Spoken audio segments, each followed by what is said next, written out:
欢迎回来。当地时间14号，一架美国无人机在黑海上空与俄罗斯军机对峙，随后坠毁。对于事故发生的原因，美俄双方各执一词。有美媒渲染，这是俄乌冲突爆发以来美俄两军首次直接军事冲突，这将对僵持不下的俄乌局势产生何种影响？来看看报道。美国欧洲司令部14号发表声明称，一架美国 MQ-9 无人机当天在黑海上空遭两架俄罗斯苏27战机拦截，其中一架战斗机撞击了无人机的螺旋桨，迫使美军将这架无人机坠毁于黑海水域。声明还称，撞击发生前，两架苏27战斗机曾屡次向美无人机倾倒燃油，并飞至其前方。外界注意到，美方对于此次无人机坠海事故反应剧烈。美国总统国家安全事务助理沙利文第一时间向总统拜登汇报这起事件。美国务院还急召俄罗斯驻美大使安东诺夫表达对这一事件的担忧。不过，目前美俄国防部的官员尚未就此事进行接触。So in terms of Secretary Austin talking to his counterpart, not at this time, to my knowledge, DoD officials have not spoken specifically to Russian authorities on this particular incident. 五角大楼发言人莱德还批评俄方飞行员在此次事件中的行为不寻常，令人遗憾且不安全。但蹊跷的是，美媒普遍注意到莱德不愿透露坠毁无人机是否配备了武器，但补充称美国国防部正努力对俄方战机拦截该无人机的画面进行解密。然而，俄方陈述了一个截然不同的剧情。俄罗斯国防部当天晚些时候发声明直指，美国无人机坠毁完全是出于自身原因。声明特别强调了两个重点：一是美国无人机当天是因剧烈的空中机动动作失控坠入黑海。俄空天军执勤战机升空对其进行识别，未动用机载武器，未与美方无人机发生接触。二是当时美国无人机正朝俄边境方向飞行，机上应答器处于关闭状态。被美国务院传召的俄驻美大使安东诺夫表示，俄方将美方的举动视为挑衅。在俄乌冲突的背景下，俄美两国需谨慎行动。俄罗斯不希望与美国产生任何对抗。This drone can carry 1,700 kilos of explosives. This drone can carry a few bombs. You see that what will be the reaction of United States if you see such Russian drone very close? We have to be very cautious regarding our actions, taking into account what is going on in the eastern part of Europe. 值得注意的是，此次坠毁的美国 MQ-9 无人机大有来头，它是20世纪90年代至21世纪初期美国研制的一种无人作战飞机，绰号死神。实际上，早在俄乌冲突爆发之前，美国就一直在黑海上空使用死神无人机监视该地区。在美方眼中，黑海具有重要的战略价值，不仅跟军事冲突有关，更关乎俄罗斯、乌克兰的地缘政治与经济利益。美国《纽约时报》引述一名官员的话披露，死神无人机拥有精密的摄像头和其他传感器，可以飞到1.5万米以上的高空，长时间收集情报和执行侦察，使其成为跟踪战场和黑海活动的理想平台。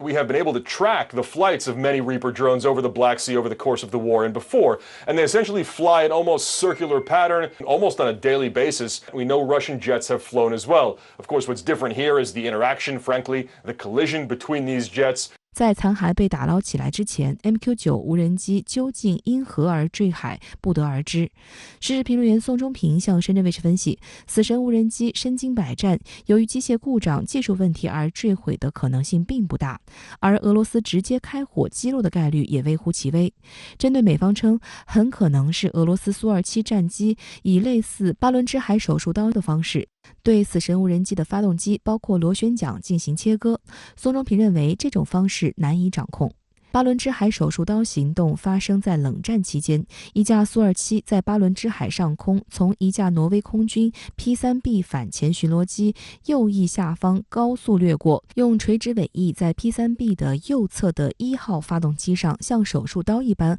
划开了一个大口子，让 P3B 反潜巡逻机开膛破肚，差点击毁人亡。这种方式从侦测手段来讲的话不好掌控，另外一方面的话，这种方式的话对俄罗斯战机本身也是存在一定的风险。我觉得现在俄罗斯对抗美国无人机的手段是多种多样。在宋忠平看来，死神无人机坠毁最有可能是俄军机以一种软杀伤的方式，例如挂在电子吊舱，实施强大的电磁干扰，导致死神无人机失去控制，失去数据链，然后启动某些程序自行坠毁。这一次有可能是美制的无人机距离克里米亚半岛和塞瓦斯托波尔比较近，